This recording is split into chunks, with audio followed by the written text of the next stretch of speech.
এখনো লাইট দেয়নি, জানলার বাইরে সিট নিয়ে নিয়েছি। তো জয় জগন্নাথ বলে চলে আসুন, ওখান থেকে লাইন শুরু হয়েছে। আজকে ভিডিওটা ছোট্ট বাট খুব ইনফরমেটিভ হতে চলেছে। যারা কলকাতা থেকে পুরী যাওয়ার চেষ্টা করছেন বা ভাবছেন কিন্তু ট্রেনের টিকিট কনফার্ম হয়নি, তাই ভয়ে যেতে পারছেন না যে সিট পাবেন কিনা, এতটা রাস্তা জার্নি করবেন, তো তাদের জন্য আজকে ভিডিওটি। আমি চলে এসেছি আজকে 24 তারিখ এই শালিমার স্টেশনে। এখান থেকে যাবো আমি পুরী, শালিমার পুরী জগন্নাথ এক্সপ্রেসে যাব। তো সেই ট্রেনে আমি সিট পাই কিনা, জেনারেলে কেমন ভিড় থাকে, সেই এক্সপিরিয়েন্সটাই আপনাদের সাথে আমি আজকে শেয়ার করব। চলুন তাহলে আগে দেখি কেমন লাইন পড়েছে আর কেমন ভিড় রয়েছে। আমি এখন বাজে 6:21, এত সময় দেয়নি, এখন দিয়ে দিয়ে দেখুন সবাই যাচ্ছে। এখানে লাইনে দাঁড়িয়েছিলাম, তো লাইনটা মোটামুটি খুব বেশি ছিল না, পেয়ে যাবো সিট। ও ওয়েদারটা দেখেছেন কি সুন্দর ওয়েদার। আর এই ওয়েদারে আজকে হচ্ছে 24 তারিখ। তো 24 তারিখে আমি যাচ্ছি আপনার এই জগন্নাথ মন্দিরে।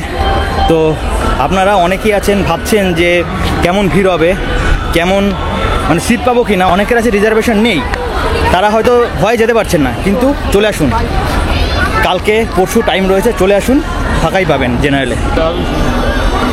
দেখুন ট্রেন দিয়ে দিয়েছে, ট্রেন পিছনের দিক থেকে ঢুকছে।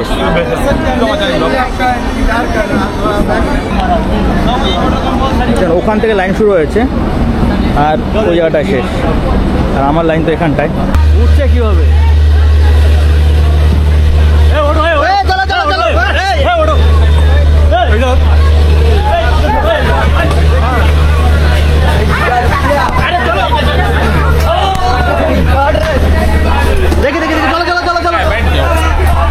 এই দেখুন একদম মানে জানলার বাইরে সিট নিয়ে নিয়েছি, মনে হয় বুঝতেই পারছেন কেমন ফাঁকা যায়। এখনো লাইট দেয়নি, দেখুন পুরো ফাঁকা, এই দিকটাও পুরো ফাঁকা। তার মানে বুঝতেই পারছেন যদি আপনারা এখনও আসেননি, মোটামুটি আরেকদিন বাদে হয়তো একটু বেশি ভিড় হবে, কিন্তু আপনারা সিট পেয়ে যাবেন। যদি রিজার্ভেশন নাও থাকে তো জয় জগন্নাথ বলে চলে আসুন, মোটামুটি সিট পেয়ে যাবেন। আর বলবো এটাই, শুধু আপনার দরকার একটু মানে মনে জোর, তাহলেই হয়ে যাবে। আমি আপনাদের পুরো মানে এখন কোচগুলো ঘুরে দেখাচ্ছি, যেমন কেমন সিট ফাঁকা রয়েছে।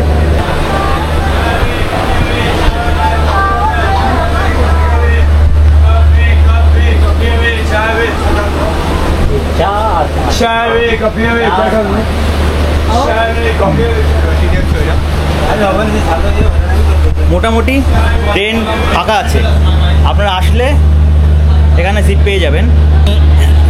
এই দেখুন মোটামুটি অনেকটাই ফাঁকা রয়েছে। দেখলেন তো আপনারা, আমি সিট পেয়ে গেছি। তো যারা যারা ভয় করছিলেন তারা ভয় না পেয়ে চলে আসুন। আর আমার আজকের ভিডিওটা এইটুকুই। আজকের শুধু ছোট্ট একটা ইনফরমেশন দেওয়ার জন্য এই ভিডিওটা ছিল। যদি ভিডিওটা ইনফরমেটিভ লাগে তাহলে অবশ্যই আমার চ্যানেলটিকে সাবস্ক্রাইব করে নেবেন, এরকম আরও নতুন নতুন ভিডিও পাওয়ার জন্য। আপনাদের সাথে দেখা হবে পরের আরেকটি ভিডিওতে, সেটা হবে পুরীর জগন্নাথ মন্দিরে গিয়ে। তাহলে চলুন, টাটা।